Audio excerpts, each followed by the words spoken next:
වනාදරණීය දුවේ පුතේ අද අපේ පාඩම් මාතෘකාව වෙන්නේ 9 ශ්‍රේණියේ පෙළ පොතේ එන දුක්ඛ නිරෝධ ආර්ය සත්‍ය කියන පාඩම. පුතාලා දුවලා හැමෝම දන්නවා බුදුන් වහන්සේගේ මංගල ධර්ම දේශනාව තමයි ධම්සප්පවතුන් සූත්‍රය කියන්නේ. මෙහි සඳහන් ප්‍රමුඛ ඉගැන්වීම තමයි පුතේ චතුරාර්ය සත්‍ය දේශනාව. ඒ ආර්ය සත්‍ය හතර තමයි දුක්ඛ ආර්ය සත්‍ය, දුක්ඛ සමුදය ආර්ය සත්‍ය, දුක්ඛ නිරෝධ ආර්ය සත්‍ය, දුක්ඛ නිරෝධ ගාමිනී පටිපදා ආර්ය සත්‍ය කියන්නේ. මෙන්න මේ සත්‍යතාවන් අතරින් දුක්ඛ නිරෝධ ආර්ය සත්‍ය අපේ පාඩම් මාතෘකාවේ සිංහල තේරුම තමයි දුක නැති කිරීම පිළිබඳ උතුම් සත්‍ය කියන එක. මේ දුක ඇති වෙන්න හේතුව තමයි දරුවනේ තණ්හාව. එහෙමනම් අපි කරන්න ඕනේ තෘෂ්ණාව නැති කරන්න උත්සාහවන්ත වෙන එක. හිතලා බලන්න පුතේ කඳෙන් පැලවෙන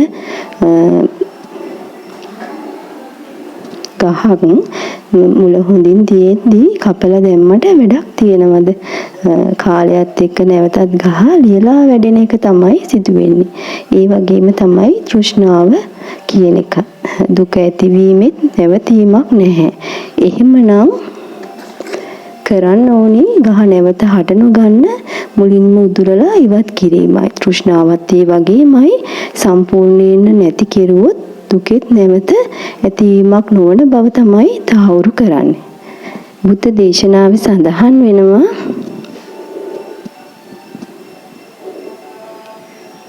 හේතුම් පටිච්ච සම්භූතං හේතුභංගා නිරුච්ඡanti.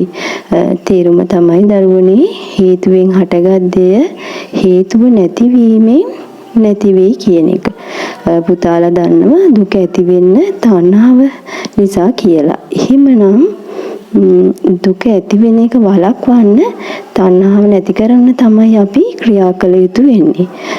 ධම්සප්පවතුන් සූත්‍රයේ දුක්ඛ නිරෝධය දුකින් මිදීම විස්තර කරන්න යොදාගත්ත පද ගණනාවක් තියෙනවා.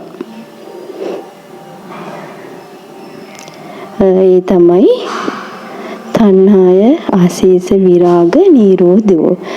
තේරුම තමයි තණ්හාව ඉතිරි නොවනසේ නැති කිරීම. ඡාගෝ තණ්හාව දුරු කිරීම. පටිනිස්සග්ගෝ තණ්හාව බැහැර කිරීම. මුක්ති තණ්හාවෙන් මිදීම. අනාලයෝ තණ්හාව පිළිබඳ ඇල්මක් නොවීම. මේක ආකාරයෙන් පැහැදිලි කරන තෘෂ්ණාවෙන් මිදෙන්න එකවර නොහැකි වුණත් උත්සාහ කරන්න අපි හැමෝටම පුළුවන්කම තියෙනවා.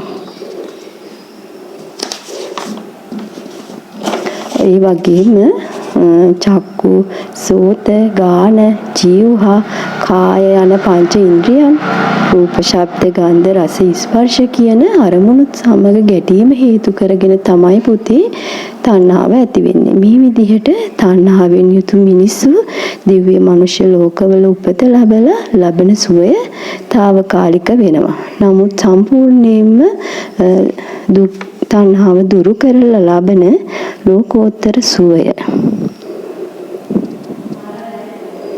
රාගක්කය, දෝසක්කය, මෝහක්කය යන නාමයෙන් නම් කෙරෙනවා.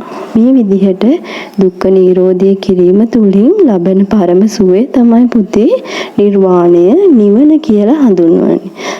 අදට නියමිත වුණ අපේ පාඩම අවසන් කරනවා. පුතාලා දුවලා හැම දිනාටම තෙරුවන් සරණයි.